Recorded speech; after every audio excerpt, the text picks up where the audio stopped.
No eres material para esposo, me dijo el amor de mi vida, mientras rechazaba mi propuesta. Pero ahora que su amante la dejó embarazada y sin nada, quiere volver. Lo que no sabe es que ya no soy el mismo, y que esta vez el que decide soy yo. Me llamo Martín Gutiérrez, tengo 30 años y soy maestro de obra en un pueblo costero de Veracruz. Nací aquí, crecí entre polvo, cemento y esfuerzo. Mi padre y mi abuelo también se dedicaron a la construcción, y aunque a veces el trabajo escasea, nunca nos faltó dignidad. Empecé a trabajar desde los 16. Nunca me dio vergüenza ensuciarme las manos. Lo que sí me dolía era ver a mi madre estirando cada peso para que yo pudiera comer después de una jornada entera bajo el sol. Por eso, cuando terminé la secundaria, no seguí estudiando. Me metí de lleno a trabajar en obra, primero cargando bultos, después aprendiendo a levantar muros, colar losas, leer planos. Fui aprendiendo a la brava, pero aprendí bien. A los 25 años, conocí a Camila. Ella tenía 23 y estaba por terminar la universidad. Estudiaba administración en una escuela privada de Xalapa. Yo la conocí un fin de semana que vino a visitar a su tía, que vivía a una cuadra de la casa de mi madre. Fue en una fiesta patronal, de esas que se celebran con música, antojitos y baile en la cancha del pueblo. Camila no parecía de aquí, y no lo digo solo por su manera de hablar o su postura, sino por cómo observaba todo, como si lo estuviera comparando con algo. Pero aún así, nos llevamos bien. Le gustó que yo fuera directo, sin adornos. Me dijo que eso le daba seguridad. A mí me gustó su risa, su forma de mirar con curiosidad todo lo que no entendía. Desde entonces, cada vez que venía a visitar a su familia, nos veíamos. Empezamos a salir, a conocernos.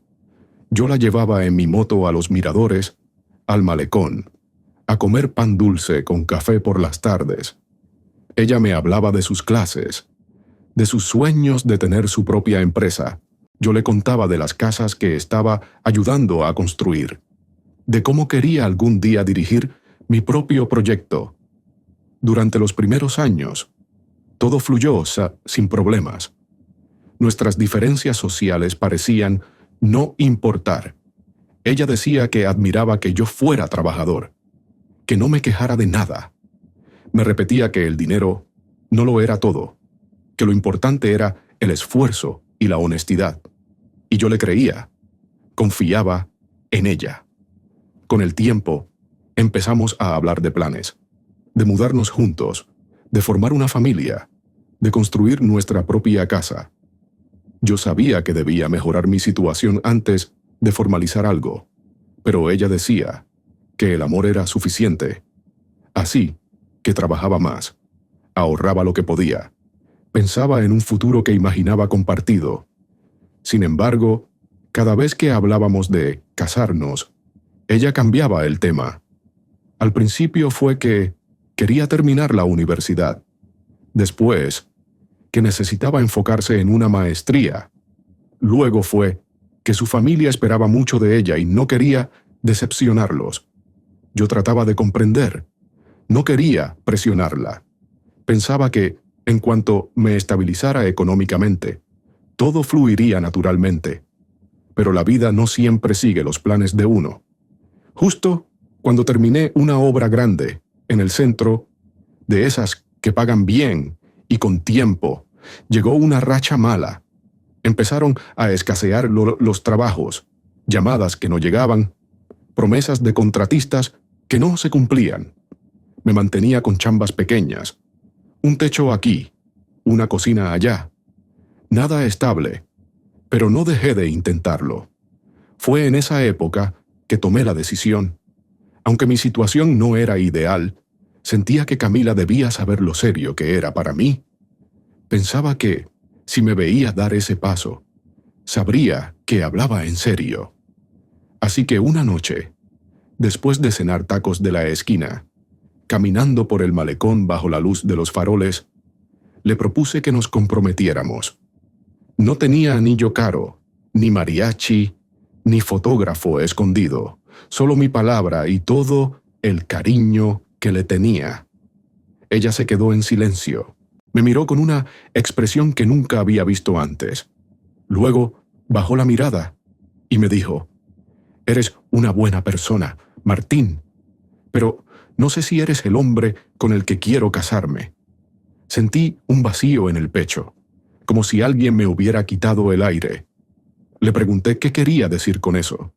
Fue entonces cuando lo dijo: «No eres material para esposo». Palabras frías, directas, sin anestesia. Me explicó que ella necesitaba estabilidad, un futuro seguro, alguien con ambiciones, que me respetaba, sí, pero no era suficiente, que lo nuestro había sido bonito mientras duró, pero no podía seguir fingiendo que estábamos en la misma sintonía. No discutí, no la rogué. Caminamos en silencio hasta su casa y me despedí sin decir más. Esa noche no pude dormir. Pensaba en todo lo que había imaginado. La casa que le iba a construir con mis propias manos. Los hijos que educaríamos con principios. Pero todo eso, para ella, no valía. Para ella mi vida era simplemente insuficiente. En los días siguientes, mis amigos me decían que no me preocupara, que ya llegaría alguien más. Pero yo sabía que el problema no era el amor, era la dignidad. Me dolía haberle dado tanto a alguien que, en el fondo, me había visto siempre como un escalón. Y ahí, en ese silencio, nació una promesa, no de venganza, sino de valor. Algún día, ella vería que el que no era material para esposo podía levantar mucho más que una casa. Los días después de la ruptura fueron pesados. No solo era el dolor, era la rabia contenida. No contra ella, sino contra mí por no haberlo visto antes. Siempre hubo señales. Sus comentarios sobre cómo vivían sus amigas. Las veces que hablaba de gente con visión, o cuando evitaba presentarme en ciertos círculos. Pero uno a veces quiere creer que el amor basta. No dejé de trabajar, aunque el empleo seguía escaso. Cada ladrillo que colocaba, cada mezcla que preparaba, llevaba algo distinto. Orgullo herido, frustración y una determinación que no conocía antes. No era solo ganarse la vida, era reconstruirme. Y lo hice. Empecé a aceptar trabajos fuera del pueblo. Me levantaba a las UAME, tomaba camiones a otros municipios y regresaba tarde, pero con algo de dinero en el bolsillo. Así fue como conocí a don Julián, un ingeniero con más de 60 años que buscaba a alguien de confianza para coordinar remodelaciones en propiedades de su familia. Le gustó mi ética de trabajo. Me ofreció quedarme como jefe de cuadrilla. Era la primera vez que alguien veía en mí algo más que fuerza física. Pasaron 2 años. Con ese empleo, pude ahorrar y estudiar por las noches. Me certifiqué como maestro de obra y luego como supervisor técnico. Comencé a dirigir proyectos más grandes, viviendas, comercios, incluso pequeñas plazas. Con el tiempo, abrí mi propia empresa constructora con otros 2 compañeros. Fue duro, pero crecimos. Los clientes satisfechos nos recomendaban, y eso vale más que cualquier publicidad. Un día, estábamos terminando una casa moderna en una zona residencial exclusiva. El cliente era un abogado prestigioso de la ciudad. Quería una casa imponente, con acabados de lujo, para él y su futura esposa. No le di importancia al principio, hasta que un día, durante una visita de obra, vi bajar de su coche a Camila. Mi corazón se detuvo un instante. Ella también me reconoció. Se quedó paralizada, como si no supiera qué hacer. Me miró como si no pudiera creer lo que veía. Yo no dije nada, solo seguí dando indicaciones al equipo. Ella caminó hasta la entrada de la casa, sin decir palabra. Su prometido, el abogado, Sonrió satisfecho, señalándole los espacios y hablando de las fiestas que harían. Me enteré después, por uno de los proveedores, que ella era la novia del cliente, que llevaban meses comprometidos y que pronto se mudarían. Sentí algo extraño, pero no era dolor. Era una confirmación. Yo había sanado. Ya no era aquel joven rechazado por no tener ambiciones. Ahora dirigía la construcción de su casa. Ironías de la vida. No los volví a ver juntos durante varias semanas, pero una mañana, mientras revisaba unas instalaciones en la parte trasera de la propiedad, escuché una discusión. Me escondí por instinto. La voz de ella era clara, tensa, con un tono que me era demasiado familiar. No me puedes hacer esto. Estás huyendo. No estoy huyendo. Estoy tomando una decisión madura. ¿Madura? ¿Abandonarme ahora que estoy embarazada? Las palabras flotaron en el aire. Me quedé inmóvil. El abogado respondió con frialdad. No planeaba esto. Fuiste tú quien dejó de tomar tus pastillas. No puedes usar un hijo para atarme. ¿Y entonces qué? ¿Me vas a dejar sola? Yo no te debo nada, Camila.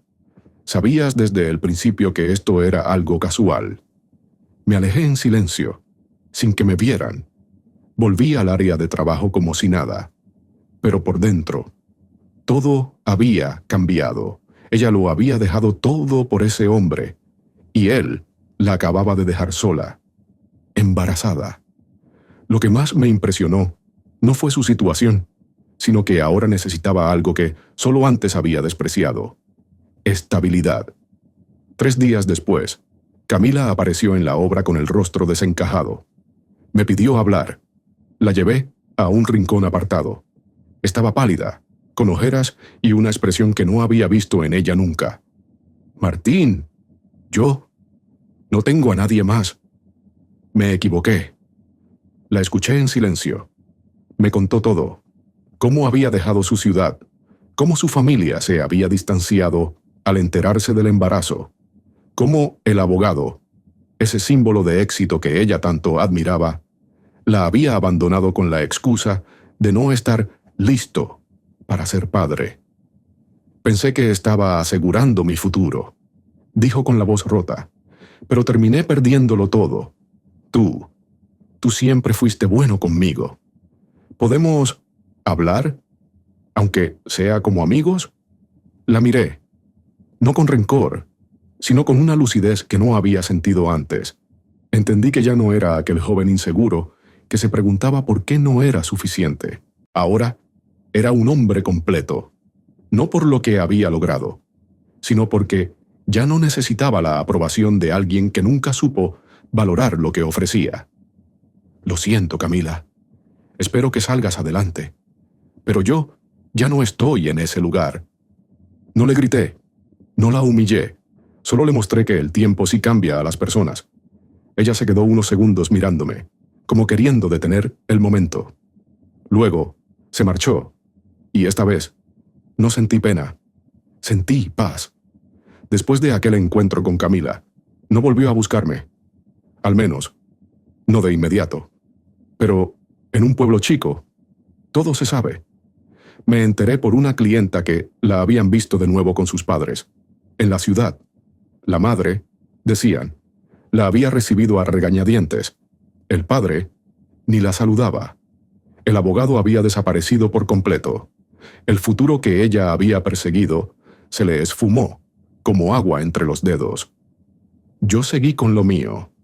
No me detenía a pensar en ella. Estaba enfocado en mi empresa, en nuevos proyectos. Pero un mes después, recibí una llamada inesperada. Don Julián, el ingeniero que me había ayudado tanto al principio, me pidió un favor personal. Su hija quería remodelar una propiedad vieja que acababa de comprar con su esposo. El terreno estaba en una zona privilegiada, pero la casa necesitaba una renovación completa. Acepté el trabajo sin pensarlo. Días después, cuando me reuní con la clienta, descubrí que su esposo, era nada menos que Jorge Ríos, el abogado. No me reconoció. Estaba demasiado ocupado con sus llamadas, con su aire de superioridad, dándome instrucciones como si yo fuera un peón más. Pero yo ya no era ese peón. Y él no tenía idea de quién era yo. La remodelación comenzó. Jorge venía de vez en cuando a supervisar, aunque no sabía absolutamente nada de construcción.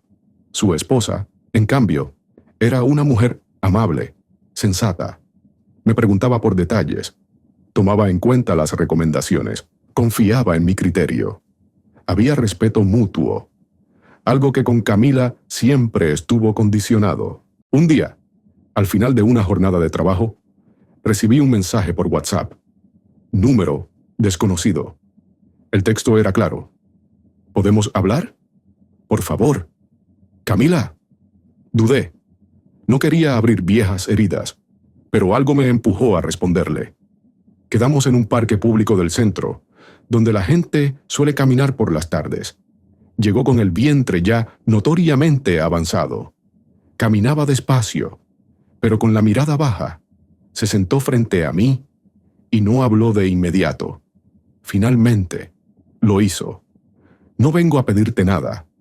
Solo quería decirte que ahora entiendo todo lo que tú sentías antes, que el amor verdadero no se mide por lo que uno tiene, sino por lo que está dispuesto a construir junto al otro. Aunque no tenga nada. No supe qué decirle. Parte de mí quería creer que esas palabras eran sinceras. Otra parte sabía que llegaban demasiado tarde. «Martín», dijo con voz entrecortada, «¿cómo haces para seguir adelante sin rencor? No se trata de no sentir, se trata de decidir qué hacer con eso. Yo no avancé para vengarme. Avancé para no quedarme atrapado en lo que tú destruiste». Se le llenaron los ojos de lágrimas. No lloraba para manipularme. Esa Camila ya no estaba. Esta era otra, más quebrada, más consciente, pero también más sola. Y eso ya no era mi problema. Una semana después, la bomba estalló. Uno de mis trabajadores, joven e imprudente, compartió una foto en redes sociales desde la obra que estábamos remodelando para Jorge. En la imagen aparecía él con casco, señalando el avance de la construcción, y me etiquetó. Jorge lo vio y lo reconoció. Al día siguiente, llegó furioso a la obra. «¿Tú?», dijo al verme. «¿Qué haces aquí? ¿Qué clase de trampa es esta?» «Estoy haciendo mi trabajo», respondí, sin inmutarme. «Lo que tú no pudiste hacer con Camila». Su rostro se contrajo, no por vergüenza, sino por impotencia. Sabía que no tenía cómo defenderse. Me miró como si estuviera frente a una amenaza que nunca había calculado. Un hombre al que creyó irrelevante y ahora supervisaba la construcción de su nueva casa. «Eres un maldito oportunista», espetó. «¿Estás buscando arruinarme? No necesito hacer nada. Tú solo te encargas de eso». Me alejé sin darle más importancia, pero no terminó ahí. Días después, su esposa se presentó en la obra llorando.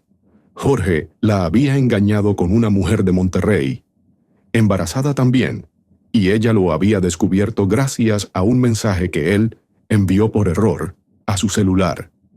Todo su mundo se vino abajo. Cancelaron la remodelación. Vendieron la casa antes de terminarla. Jorge desapareció del pueblo. Camila me llamó de nuevo, esta vez para agradecerme.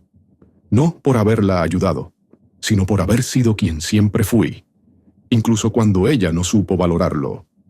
Me dijo que planeaba quedarse en la ciudad con su hijo, buscar un trabajo, salir adelante sola.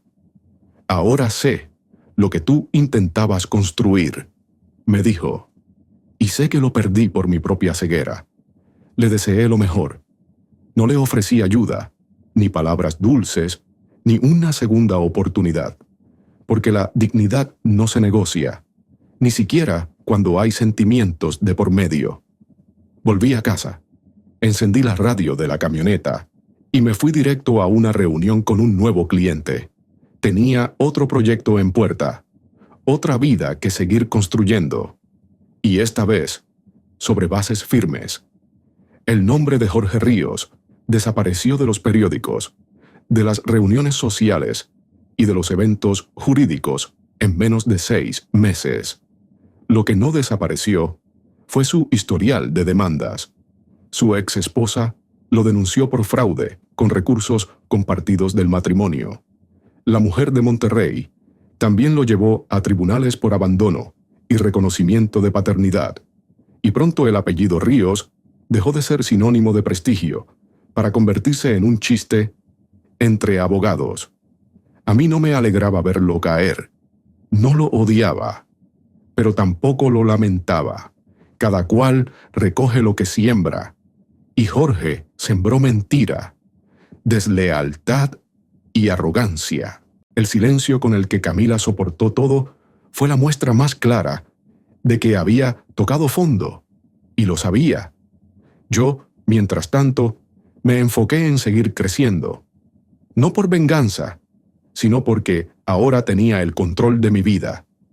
Abrí una segunda oficina, contraté a un arquitecto joven con buenas ideas y comencé a trabajar proyectos en la capital. Me llamaban para diseñar desde casas ecológicas hasta restaurantes familiares. Con cada obra terminada, dejaba atrás una parte del pasado. Una mañana, mientras supervisaba una construcción en Jalapa, recibí un mensaje de una mujer llamada Daniela, una periodista local. Quería entrevistarme para una revista que destacaba a emprendedores veracruzanos. Dudé al principio, pero acepté. Nos reunimos en una cafetería modesta, y durante la conversación, ella me preguntó, ¿cómo empezó todo esto? Le conté lo básico, no el drama, no los rechazos, no los nombres, solo el inicio. Un joven obrero que quería tener algo propio, que fue menospreciado y que eligió crecer en vez de quebrarse. Daniela tomó nota, me escuchó con atención y terminó la entrevista con una sonrisa que no tenía que ver con trabajo. Esa entrevista se publicó un mes después y fue compartida por cientos. Incluso la directora de una fundación de vivienda me contactó para desarrollar un programa de casas dignas para madres solteras. Acepté el reto. Fue un proyecto de 7 meses, intenso pero hermoso. No por la visibilidad que me dio, sino por lo que representaba. Ahora yo ayudaba a mujeres que, como Camila, se vieron solas en un punto de su vida. La diferencia es que estas mujeres no habían traicionado, solo habían sido abandonadas. Y fue ahí, en la entrega simbólica de una de esas casas, donde vi a Camila de nuevo. No fue una aparición dramática, solo llegó como parte del público. Llevaba a su hijo de la mano. El niño tendría ya cerca de 1 año. Se notaba que no lo tenía fácil, pero no pedía lástima. Solo observaba. Al finalizar, se acercó. Me felicitó por el proyecto y me presentó al pequeño, Emiliano. Me pidió permiso para tomarse una foto conmigo. No para ella, sino para mostrarle algún día a su hijo quién fue el hombre que, con su trabajo, ayudó a construir un techo digno para otros. No sabes cuántas veces me he arrepentido, me dijo sin rastro de dramatismo. No solo por haberte perdido, sino por no haber visto lo que de verdad valía. No supe qué responder. No me sentí obligado a hacerlo. Le dije que le deseaba lo mejor y me retiré. Esa noche, volviendo en la camioneta, pensé en todo lo que había vivido. La traición, la humillación, el trabajo duro, las madrugadas, las dudas, las caídas, y llegué a una conclusión. Nada de eso fue en vano. Todo me formó. Todo me empujó a no rendirme, a entender que uno vale no por lo que otros piensan, sino por lo que hace con lo que le toca vivir. En los meses siguientes, supe que Camila encontró trabajo en una escuela secundaria como auxiliar administrativa. Sus padres la volvieron a aceptar poco a poco. Nadie le dio una vida fácil, pero al menos Dejó de buscar soluciones mágicas. Yo comencé a salir con Daniela. No fue inmediato, pero nació con calma, con respeto, sin pretensiones. Ella no se fijó en mi dinero ni en mis proyectos. Se interesó por mis ideas, por mi historia. Me escuchó sin juzgarme. Y yo también aprendí a escuchar sin estar a la defensiva. Nunca le conté en detalle lo que viví con Camila. No por miedo, sino porque entendí que uno no tiene que arrastrar el pasado como un castigo, sino usarlo como aprendizaje. Daniela fue paciente, y yo aprendí a ser menos duro conmigo mismo. Por primera vez, no sentí que debía demostrar nada, solo ser. Y eso, después de tantos años tratando de convencer a otros de mi valor, fue un alivio. Una noche, mientras caminábamos juntos frente al mar, ella me preguntó si alguna vez había estado enamorado de verdad. Sí, le respondí.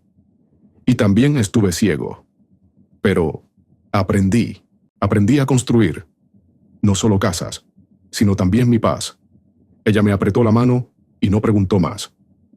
Los años pasaron, no de forma rápida, pero sí constante. Nada se dio de un día para otro. Cada paso que di, cada contrato que firmé, cada trabajador que contraté, fue fruto del esfuerzo, no de la suerte. La empresa creció. No me volví millonario, pero sí independiente. Más que el dinero, me interesaba el impacto. Obras bien hechas, clientes satisfechos, gente que encontraba estabilidad gracias a un empleo digno.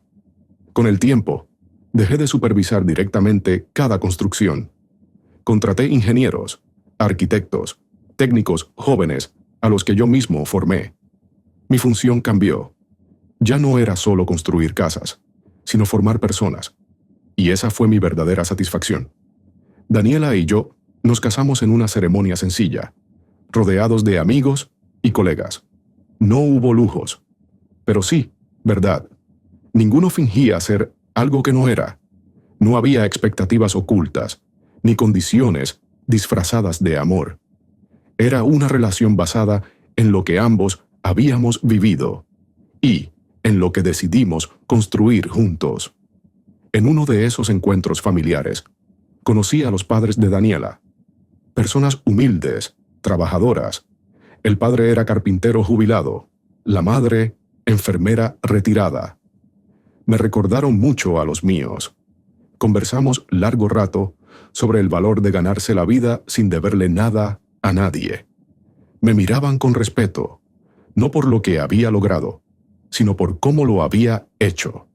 Y eso para mí valía más que cualquier felicitación pública. Camila seguía en el pueblo, criando sola a Emiliano. A veces me cruzaba con ellos en la plaza, en algún evento escolar o simplemente en la tienda. El niño crecía sano, curioso. Ella no intentó reabrir heridas. Había asumido su rol, su realidad, sin dramatismos. La última vez que la vi, se acercó para saludarme con amabilidad. Me agradeció de nuevo por no haberla humillado cuando tuvo la oportunidad. Me deseó lo mejor. Yo le deseé lo mismo. No hubo reproches. Ya no hacían falta. El tiempo, ese juez, silencioso, había puesto todo en su lugar. Una tarde de domingo, mientras ayudaba a Emiliano, sí, el hijo de Camila, con un proyecto escolar en una feria técnica que organizamos en una de las escuelas donde colaboraba mi empresa. Uno de los maestros se me acercó. ¿Sabía usted que Emiliano quiere estudiar arquitectura?, me dijo sonriendo. Dice que quiere construir casas como ese señor Martín, que su mamá siempre menciona. No supe qué responder de inmediato. Solo asentí y lo miré de lejos, explicando con emoción cómo funcionaban los planos que había dibujado. En ese momento, entendí algo. A veces, lo que uno construye no se mide solo en concreto, ladrillo o metal. Se mide en ejemplos, en lo que otros ven en ti, en lo que inspiras. Yo no tenía hijos propios. Daniela y yo Habíamos decidido no intentarlo por motivos personales, pero ver a ese niño, hijo de la mujer que una vez me despreció, aspirar a ser algo parecido a lo que yo era, me llenó el alma.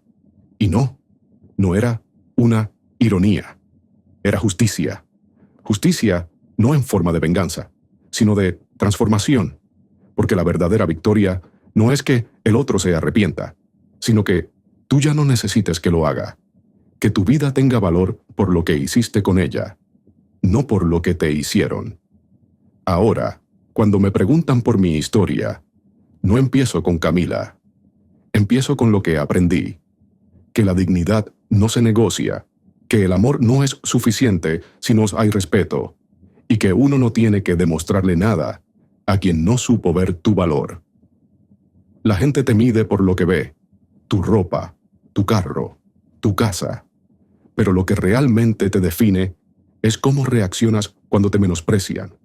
¿Qué haces con el dolor? ¿Cómo eliges seguir?